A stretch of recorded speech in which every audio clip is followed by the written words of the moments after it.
If you're wanting to hit iridescent before the season ends, watch this video until the end. The first map we are going to get started out on is Skyline. Before I get into this, it's very crucial to note that in Hardpoint, your spawns are based on where you are, your teammates are, as well as the other team. This is why sometimes when your team gets killed off a hill, you may spawn on the opposite side of the map, and maybe you don't know why. But this is something you won't have to worry about anymore once you see that you can tell where the enemy team is based on where you spawn.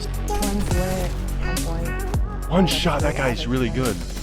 I actually think this kid is pretty cracked. Starting off at P1, this site is very hard to break if you don't have any control of the map, which means off the rip it is very important to take control of the map before hitting the hill right away. Now, no matter what side of the spawn you are on, I will always give the tip that you should always push through kitchen so that you have mid control of the map, but also because you'll be able to rotate and get spawns for P2. Once you have control, P1 is very easy to hold. If your team is on P2 side, it's very important to know that you should not play for kills and push the other team out, to stay near your side or the map and fight the hill. The other team is going to be focused on taking your spawns, which means they will run to you and you won't have to run to them. If your team has control of P2 spawns and you wipe the other team, they can only spawn in two places, either back P4 or the back of bedroom, or hedges, which is near the kitchen. Now, knowing this, you will only have to pre-aim 2 spots on the hill, which is much easier than having to worry about the rest of the map. Now, my biggest advice with this hill is to stay down. What I mean by this is not ego challenge gunfights that you don't need to take. On this hill, if you have P2 side, you can lay down behind the hot tub and they can't see you from anywhere but from kitchen. But my favorite spot to hold is laying down on their stairs near their spawn, which you can stair glitch and you can see their bottom bedroom, cat, and kitchen, which means that you'll be able to call out and shoot anybody who comes from this side of the map. This is a hill that a lot of people struggle with, and taking what I've just said into account, it has helped to win a lot more hills and to win a lot more games using these tips. At P2, I've seen a lot of people struggle to hold this hill. That's because of all the different angles you have to watch, but this one spot on the hill makes it so that you only have to watch 2 spots instead of all 5. Now, the spot I'm talking about is in this corner right here, which is near the elevator jump up, the cat doors, and the back plat. Now, sitting in this spot makes it so you only have to watch this plat as well as the mid doors. Doing so, it makes the hill a lot more easy to control. You only have to watch 2 spots instead of all 5, and you only have to make micro adjustments to move where you're aiming. Now, if you're the only one on hill and someone pushes you out from the other side, it's very easy. Just a straight front in this corner, and you can pre-aim elevator door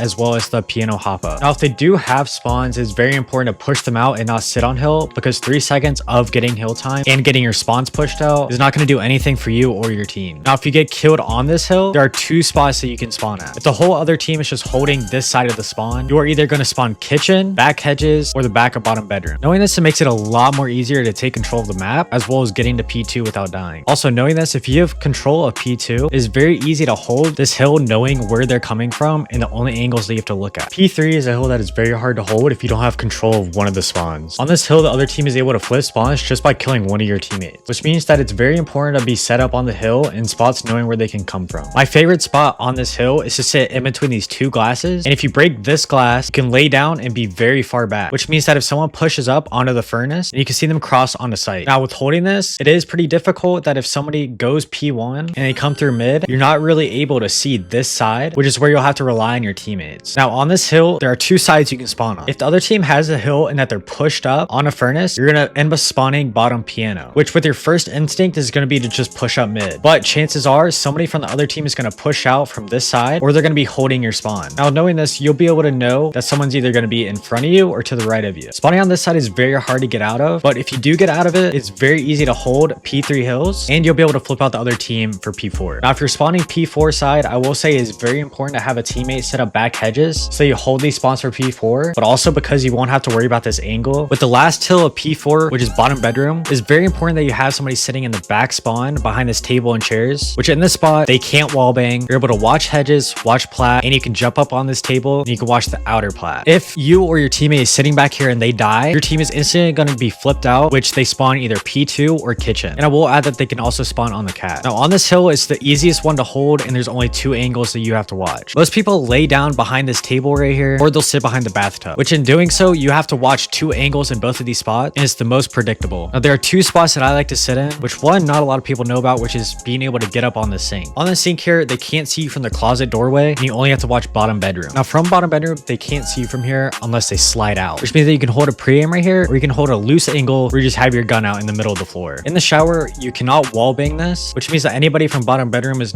not able to kill you. Now, knowing this, you're able to just pre-aim the closet, which eliminates having to watch 2 doorways, and it's a very easy pre-aim to hold. If you guys did enjoy this video and you want to see more maps and more tips and tricks, make sure to like and comment so I know what to do next. Also, make make sure to subscribe if you're new for more videos like this. I'll see you guys in the next one.